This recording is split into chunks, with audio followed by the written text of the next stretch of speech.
Hey guys, welcome back to the channel. In this tutorial, I'm going to show you how to make Instagram nude on Instagram direct message. Alright, let's get into it. Here I have opened my Instagram application, and if you want to create Instagram nude, the first thing we can do is go to Instagram direct message right here on the top right corner of our screen. We just need to tap on it, and after that we can click on your note right here. We can click on the plus button. Then after that we can start creating our Instagram note, and you can type quotes or your favorite words, or it's up to you guys. And for me, I'm just going to type these words. Okay, and we can also add our favorite music right here.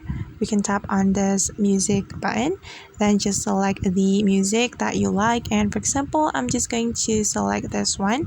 Just tap on the music, and then we can click on this check mark button.